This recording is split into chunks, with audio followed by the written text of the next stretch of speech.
Come on, Betty. One more time. Peacock, like 10 more times or 100. Look at that beautiful feather he has on the brown one underneath it. Let me take a It almost picture. looks like it's not even real. He took it for you. That was pretty impressive. Hello. Stop shoving your head in. Peacock!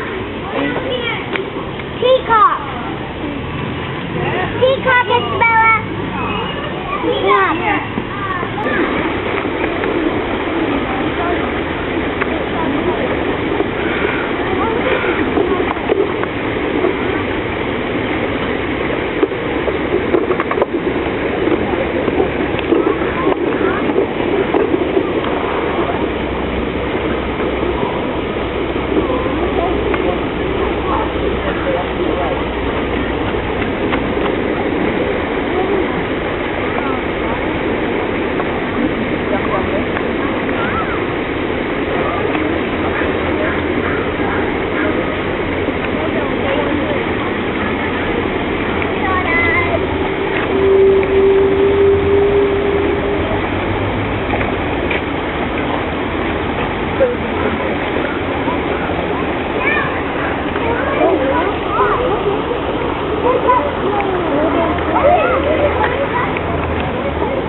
Not that quickly though, huh, Gunner?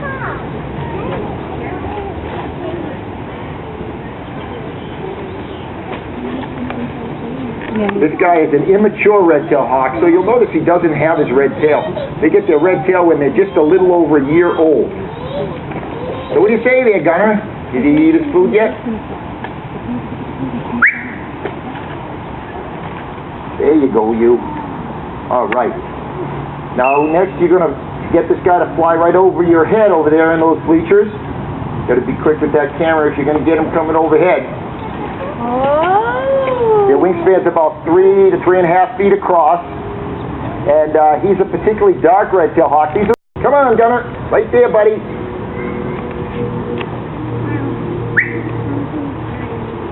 There you go. So we just have him doing a short flight routine so he doesn't get into interactions with the crows. So he's going to be about finished. We're going to send him off. And, you know, these guys get into vehicle collisions quite a bit because red-tails live so closely to freeways. The adults seem to catch on to avoiding cars, but the young guys often do get hit. So watch for these guys as you're speeding down the highway and you might see one going after prey. You can just hit the brakes and save a hawk. So that's Gunner of the western part of the continent.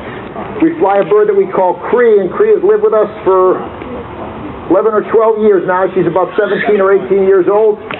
Quite a big, pretty raptor. You're going to see that she is larger than the red-tail, but a closely related species because they're also one of these large soaring hawks with the big broad wings that make hunting easy. They tend to hunt, we're good to go. They tend to hunt from a perch or from a soaring position. Now with ferruginous hawks, often they can't find a place to perch because they are in open prairie. What we've taught Cree to do is just fly around a project. Sadly, the ferruginous hawk is a threatened species in the state of Washington. They're threatened by habitat loss, habitat degradation, which causes a reduction in prey. So they don't have as many ground squirrels and prairie dogs and things like that to eat. Now, in recent years, Virginia's hawks have suffered at another threat that just came to light, and that is wind power. Because, you know, wind, they put up these big towers in just the habitat that the Virginia's hawks like. Fortunately, it seems that maybe they're going to be able to deal with that because, you know, it may kill a few hawks, but hopefully not enough to further impact the population. Cree's ready to go. I can tell. There she is, Cree. All right. And her wingspan's about probably 4 feet across. What I wanted to do next is to show you a hunting demonstration. Now let's pretend she's going to kill a rabbit. Boom! You notice the way she grabs it with her feet. We saw the parrot hawk grab that food morsel out of the air. Well, she has just latched on to our dummy bunny, which is the closest we can come to a rabbit without having her kill something out here. So she's protecting that lure now by grabbing onto it. They have very powerful feet. The Virginia's hawk has a very large mouth too, and that relates to their food size. They tend to eat larger prey. The jackrabbits that they feed on in eastern Washington over to Colorado have been reduced severely in numbers. In Washington, both of our jackrabbits are declining. So these guys have a tough row to hoe. And the Department of Wildlife, fortunately, is studying this species and trying to figure out where they go in migration. That was one of the main problems. The hawks disappear from Washington State. And when that happens, nobody really knew where they went. Where you going, Cree? You got food over there. You going to go get that food? Look at that. She wants to take her lure with her. You're going to hold on to it and still eat. Are you, Cree? What about that one? That one. And we're going to send her off with that. Get one last look at her as she heads off stage. So let's give Cree the Virginia's hawk a hand. Pretty bird. Thank you. Okay, you know, getting dark. What's the kind of raptor you see when it's getting dark? Look, there's an owl there. Over there in the window. That's our spectacled owl, Coma. What do you say, Cope? What I got right there for you? You can recognize an owl. They look quite different from the other raptors. These guys have a very large head. They're adapted for hunting specifically in low light conditions, and when you're hunting in low light conditions, you've got to have a big head because your eyes are so big. Owls' eyes dwarf the size of our eyes proportionally. These guys can see incredibly well in the dark. Some people estimate they might see 100 times better than us. They also ride for us.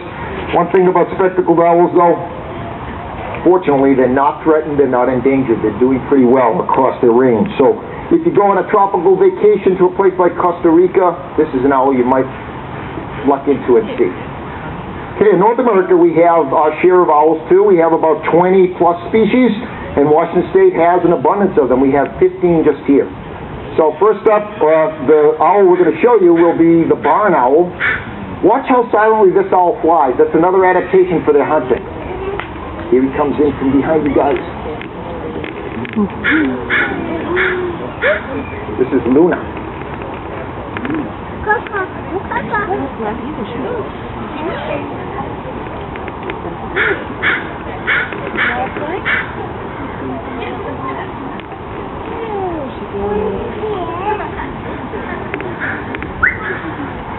Hi, Luna. Look at you. Because he wants the food that I have in my hand, and the noise you're hearing is actually the call of the barn owl. So not all owls hoot. They all have different calls. Barn owls tend to be a screeching bird. So we're going to feed Luna one more time, and then I want to talk about where these guys need to live during the daytime, because during the day they're vulnerable. Right in the barn he goes, because he knows that's a safe spot, and that's why they call him barn owls. So that's open to the back. He goes right into the room that he lives in. But an owl needs a safe haven during the day, like an old barn, a hollow tree, or cave to safely raise their young. And without that, they're not going to survive. So we like to urge our visitors, if you can welcome an owl into the loft of your barn, they're going to control your rodents for you. You don't have a barn, but you live near good owl habitat. You can leave old trees standing. Sometimes these ugly old trees provide great habitat for wildlife. The cavities in them give a safe place for an owl to raise young. Boxes like the one you see there for the barn owl, or the one that's to the left of the open door would work for the smaller owl species, the western screech owl or the northern saw-whet owl, which live in our forested habitats here in western Washington. So give the owls a hand when you can. Let's look at our next raptor. This is going to be a peregrine falcon, a bird that is well known to many people because they are the fastest flying of all birds, fastest moving of all animals. This is Layla, a peregrine that we've been flying at the zoo for about 11 years now. Now Layla was raised in captivity. She's never been wild. We fly her a little bit differently. What I have here in my hand is a lure. It looks like a bird, and that's what peregrines hunt. They hunt other species of birds. Layla's getting a little bit of a delay taking off here, and we haven't seen this in some time. She's generally pretty quick flying. Maybe she saw those ducks coming over. They used to call the peregrine falcon the duck hawk because they take a lot of ducks. They make their living on eating ducks. They'll also take other species of birds, and probably their favorite prey are things about as big as pigeons. But you know what? Layla's a bird that's never hunted, so I don't think it was the duck she saw. She might have been looking back at our wild bald eagles because they make her a little bit nervous when she's flying around. Now you can recognize a raptor as a falcon by their long pointed wings. Makes them look different from the other raptors, and that's because these guys do not soar around the way the hawks do quite as much. Instead, they perch up very high where they can use their excellent vision. Raptors probably see 5 times as well as us, if not better. They could spot a prey item from a mile or more away in some cases. And when they do see and identify a prey item that might be a little bit weak and vulnerable, they launch off after it. And they use their powerful feet to grab it. So what we're going to do here is do sort of a hunting demonstration and have Layla grab this lure right out of midair, just the same way she might grab a bird out of midair. You see her throwing her big feet out there after it a little bit, and maybe I'll let her come over a couple more times, and then I'll actually see if she can't catch the lure for us. Ooh. She says, all right, I've had enough of this game. Do you think I should give it to her this time? All right, let's give it to her. Here she comes. It's Layla. Can you do it, girl? Oh, there you go. All right, and I pulled it out.